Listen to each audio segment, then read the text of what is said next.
तो अगर आप इस वीडियो को थंबनेल पे देख के क्लिक किए हो तो आपको ये मत समझना कि ये क्लिकबेट है। आप देख सकते हो कि मेरा एल एन डी सेट का मैं स्टूडेंट था, एल एन का मैं DLP स्टूडेंट था। तो आप देख सकते हो मेरा एल एन डी सेट का जो टेस्ट है, मैंने कभी भी 500 से ऊपर स्कोर नहीं किया। ये स्कोर मेरा कंटिन्यूस फरवरी तक चला, जब कोविड आया और फिर उसके बाद लॉकडाउन हो गया। जब फिर लॉकडाउन हो गया तो हम सबके पास सेंटर जाने का ऑप्शन नहीं था।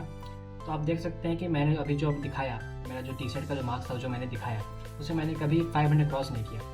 तो ऐसा मैंने क्या किया बाकी के 4 महीने में जिससे मेरा नीट में 640 मार्क्स आया। तो इस वीडियो में बने रहिए, तो मैं आपको वही बताने वाला हूँ कि मैंने क्या क्या किया जिससे मेरा मार्क्स 400 450 से लेके 640 तक पहुंचा। तो हेलो एवरीवन, मेरा नाम नीलेश भारती और मैं एम्स कल्याणी का सेकंड ईयर MBA स्टूडेंट हूँ, जिसका एग्जाम एक हफ्ते में होने वाला है और जो कि फाइनली कुछ दिन में थर्ड ईयर में जाने वाला है। तो इससे पहले मैं थोड़ी आपको अपनी बैक स्टोरी बताता हूँ। आप सबको पता है कि फरवरी 2020 में लॉकडाउन आया था, फिर उसके बाद नीट डिले हुआ, फिर जो अप्रैल का जो पोस्टपोनमेंट था वहाँ तक की मेरी प्रिपरेशन नहीं हुई थी। अगर मई में एग्जाम होता तो मुझे एक साल और ड्रॉप लेना था। तो जो मेरी फाइनल प्रिपरेशन है वो मैंने मई, जून, जुलाई और अगस्त में की। सितंबर में हमारा एग्जाम था। तो आप इसी स्ट्रैटेजी को फॉलो करते हुए नीट 2023 जो कि 7 मई को है, आपके पास भी अभी 4 महीने हैं, जनवरी, फरवरी, मार्च और अप्रैल। तो आप इस स्ट्रैटेजी को अभी भी फॉलो कर सकते हैं नीट क्रैक करने के लिए। और सबसे पहले मैं एक इंपॉर्टेंट डाउट बताना चाहूंगा जो लोगों को होता है कि आपको एनसीईआरटी पढ़नी चाहिए नहीं। ये ऑलमोस्ट सभी एस्पिरेंट को होता है कि आपको पढ़नी चाहिए कि नहीं। मैं बताना चाहूंगा कि मैं एनसीईआरटी क्या क्या पढ़ता था। मैं सिर्फ बायोलॉजी की एनसीईआरटी पढ़ता था और इनऑर्गेनिक केमिस्ट्री और ऑर्गेनिक केमिस्ट्री, यही 3 सब्जेक्ट का मैं एनसीईआरटी पढ़ता था। मैंने कभी फिजिक्स का एनसीईआरटी नहीं छुआ। आपका मन है तो आप छू सकते हो, मैं मना नहीं करूंगा, लेकिन मैंने पर्सनली नहीं छुआ। तो उन 3-4 महीनों में मैंने ऐसा क्या किया जिससे मेरा मार्क्स टेस्ट सीरीज में 450 से लेके मेरा फाइनल नीट का स्कोर 640 था। तो मैंने क्या किया, तो एक सबसे बड़ा चेंज जो मैं कहूँगा जो मैंने किया वो मैं जो मेरे सारे जो एलएन के टेस्ट पेपर थे वो मेरे पास था ऑलरेडी। मैं ऑलरेडी एग्जाम दे चुका था, 400 450 मार्क्स आ चुके थे। उसे मैं लेकर बैठा, उसे मैंने एक एक क्वेश्चन फिर से सॉल्व किया, डेली सॉल्व किया। मैं ये गोल था कि वो न्यू क्वेश्चन ला नहीं सकते। अगर मेरे पास जितने भी क्वेश्चन अवेलेबल हैं, अगर मैं वो सारे सॉल्व कर लेता हूँ तो ऐसा बहुत ज़्यादा चांसेस होंगे कि सेम क्वेश्चन नीट के एग्जाम में रिपीट हो जाए। और ऐसा ही हुआ, बहुत सारे क्वेश्चन नीट के एग्जाम रिपीट हुए। और मेरा जो मॉड्यूल के क्वेश्चन है, मैं किसी कोचिंग तो नहीं जाता, बट मैंने अपने दोस्त से आकाश के मॉड्यूल ले रखे थे। उस मॉड्यूल का मैंने एक एक क्वेश्चन सॉल्व किया। जो सेक्शन ए होता है, सेक्शन बी होता है, प्रीवियस ईयर क्वेश्चन होते हैं और एक्सरसाइज होता है, ये सारा क्वेश्चन मैंने इतनी बार सॉल्व किया उस 4 महीने में। मतलब मैं कॉन्सेप्ट समझने में ज़्यादा टाइम नहीं दे रहा था, मतलब फॉर्मूला कैसे डराइव हो ऐसा मैं नहीं, जिस पे टाइम नहीं दे रहा था। मैं सिर्फ क्वेश्चन सॉल्व कर रहा था। मैं एक ड्रॉपर स्टूडेंट था, इसलिए मैं सिर्फ क्वेश्चन सॉल्व कर रहा था, क्वेश्चन सॉल्व कर रहा था, क्वेश्चन सॉल्व कर रहा था।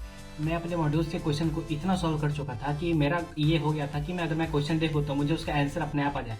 और उसका जो पूरा प्रोसीजर है क्वेश्चन को अप्रोच करने का, क्वेश्चन सॉल्व करने का, कौन सा फॉर्मूला लगाना है, क्या इसका फर्दर स्टेप होगा, वो मुझे क्वेश्चन देख के ही वो अपने आप दिमाग में आ जाता था। हम सब जानते हैं 7 मई से नीट 2023 का एग्जाम शेड्यूल हुआ है। और किसी भी वजह से अगर आपका जो प्रिपरेशन है वो अधूरा है तो फिजिक्स वाला आपके लिए लेके आया है नीट का अल्टीमेट क्रैश कोर्स। इसलिए स्ट्रेस लेने की बिल्कुल ही बात नहीं है, अभी बहुत टाइम है आपके पास। तो इस कोर्स के कुछ डिटेल्स के बारे में आपको बताना चाहूँगा। तो इस बैच में आपको लिमिटेड टाइम में फिजिक्स, केमिस्ट्री, जूलॉजी और बॉटनी आपको एक्सपर्ट टीचर्स के द्वारा पूरे कवर किए जाएंगे। और ये क्लासेस जो है वो 26 दिसंबर 2022 से स्टार्ट होने वाली है। और क्लासेस वीक में 6 दिन होंगी, Monday to Saturday. Daily lecture के PDF नोट्स और डेली प्रैक्टिस प्रॉब्लम आपको वीडियो सॉल्यूशन के साथ हर लेक्चर के बाद प्रोवाइड किए जाएंगे। तो अब बात करते हैं इस कोर्स की प्राइस की। तो ये कोर्स सिर्फ आपको 1800 में मिल रहा है फॉर ऑल द सब्जेक्ट्स। और इस बैच के अंदर ही आपको शेड्यूल टेस्ट भी करवाए जाएंगे, क्योंकि टेस्ट देना नीट प्रिपरेशन का एक बहुत इंपॉर्टेंट हिस्सा है जो आपका परफॉर्मेंस कैसा है उसको इवेल्युएट करने में भी हेल्प करेगा। तो नीट अल्टीमेट क्रैश कोर्स के अलावा आपको फास्ट फॉरवर्ड स्टडी में हेल्प करने के लिए मॉड्यूल्स भी अवेलेबल है, जैसे sprint for NEET crash course जिसका प्राइस सिर्फ 1300 है, जो कि 31 दिसंबर तक अवेलेबल है। तो इस कोर्स के बारे में और जानकारी के लिए आप डिस्क्रिप्शन में दिए हुए लिंक पर क्लिक कर सकते हैं और मेरा कूपन कोड यूज करके इसमें आप एनरोलमेंट ले सकते हैं, जिससे आपको 150 का इंस्टेंट डिस्काउंट मिलेगा। तो ऐसा सिर्फ रैपिड आपको सॉल्व करने से ही होगा। मैं बता रहा हूँ 4 महीने बहुत होते हैं, टोटल आगे बस 96 चैप्टर्स है। आप डेली 2 चैप्टर का भी क्वेश्चन सॉल्व करते हो तो आपका जो 60 डेज में ऑलमोस्ट आपका पूरा सिलेबस खत्म हो जाएगा। 2 महीने में आपका सिलेबस खत्म हो जाएगा, फिर बाकी 2 महीने में आप अच्छे से रिविजन कर सकते हो। अगर आप कोई टेस्ट सीरीज में एनरोल नहीं हो तो मैं आपको बिल्कुल रेकमेंड करूंगा आप कोई टेस्ट सीरीज में एनरोल हो जाए। तो ये मेरा स्ट्रैटेजी हो गया। फर्स्ट था मैंने मॉड्यूल के क्वेश्चन 12 बनाए थे, और सेकंड था मेरा टेस्ट पेपर। इस टेस्ट पेपर में मैं इतना फोकस किया था, देखिए मैं आपको कुछ एलन का जो उस टाइम का था एलन DRP, उसमें मैं आपको कुछ स्कीम समझाता हूँ। आपको 10 यूनिट टेस्ट होता था। 10 यूनिट टेस्ट में उन्होंने सारे जो 96 चैप्टर्स है उसका कवर कर रखा था, और साथ में कुछ मेजर टेस्ट भी होते थे और उसके साथ साथ माइनर टेस्ट भी होते थे। तो जो यूनिट टेस्ट है, 3 यूनिट टेस्ट आपको एक मिलके एक माइनर टेस्ट रहता था, और मेजर में आपका तो पूरा सिलेबस होता ही था। तो ऐसे करके टोटल हमारे पास 22 से 24 पेपर्स थे। तो आप ये सोचो, हर पेपर में 180 क्वेश्चन था। अगर आपको 22 × 180 क्वेश्चन करो तो आपके पास सबसे हाई यील्ड उतने क्वेश्चंस थे मेरे पास। अगर मैं ये सोचा ये क्वेश्चन तो सबसे ज़्यादा इंपॉर्टेंट है, अगर मैं इस क्वेश्चन को बार बार सॉल्व करूँ तो नीट में बहुत ज़्यादा चांसेस है इसके कॉन्सेप्ट से क्वेश्चन लड़ने का, और वो लड़ा भी। बहुत सारे क्वेश्चन रिपीट हुए, इसीलिए मैं नीट का पेपर 2.5 घंटे में खत्म कर पाया था। इसलिए मेरे 640 मार्क्स हैं और मेरे टेस्ट सीरीज में कहीं 450 ज़्यादा क्रॉस नहीं किए थे। तो यही कहूँगा कि आपका जो टेस्ट पेपर है, जो आप टेस्ट पेपर सॉल्व करते हो, वो आपको ये नहीं बताता कि आप नीट क्रैक नहीं कर सकते। अरे वो एक्चुअल नीट एग्जाम थोड़ी ना है, वो उससे आप सीख रहे हो। अगर आप टेस्ट सीरीज का मार्क्स कम देखते हो और आप डीमोटिवेट फील करते हो तो कोई फायदा नहीं टेस्ट देने का। आप उससे सीखो आपका क्यों कम हुआ, आपका वो जो टेस्ट पेपर उसे बार बार सॉल्व करो, इतनी बार सॉल्व करो कि आपका वो क्वेश्चन दोबारा गलत नहीं होगा। तो यही अप्रोच के साथ आप टेस्ट सीरीज दो। इससे मुझे रिवीजन में भी एक बहुत इंपॉर्टेंट फायदा हुआ। रिवीजन में मुझे क्या फायदा हुआ कि मैं जो पूरा जो नीट का सिलेबस 96 चैप्टर्स, देखो आप नहीं कर सकते 96 चैप्टर्स बुक से, आपको 96 चैप्टर्स के क्वेश्चन से ही रिवीजन करना होगा। तो मेरे पास टोटल 10 यूनिट टेस्ट है। 10 यूनिट टेस्ट में उसने सारे इंपॉर्टेंट क्वेश्चन कवर कर रखे थे।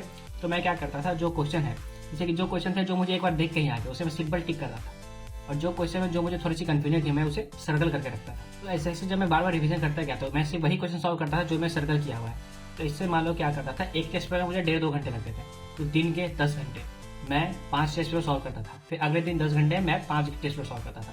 तो ऐसा करने से क्या होता था, मेरे टोटल 96 चैप्टर्स मेरे दिमाग में रहता था। फिर शाम में मैं एक फ्रेश मॉक पेपर देता था, उसका मैं मार्क्स वगैरह चेक नहीं करता, मैं सिर्फ क्वेश्चन सॉल्व करने पे ज़्यादा ध्यान दिया था, क्योंकि नेट का एग्जाम तो मेरे हाथ में नहीं है, वहाँ पे जो ही मार्क्स आएगा उसे एक्सेप्ट करना पड़ेगा। तो यही सब कुछ चेंजेस किया मैंने लास्ट के 4 महीने में। मैंने मॉड्यूल सॉल्व किया, मैंने टेस्ट पेपर बार बार सॉल्व किया, जिससे मेरे नीट में इतने अच्छे मार्क्स आए, 640 मार्क्स। अगर आपको कोई भी डाउट है स्ट्रैटेजी से रिलेटेड या आपको खुद का कुछ डाउट है तो आप इस वीडियो कमेंट सेक्शन में कमेंट कर सकते हो, मैं उस पर नेक्स्ट वीडियो जल्द ही लाऊंगा। तो खुद पे भरोसा बनाए रखो और best of luck for NEET 2023।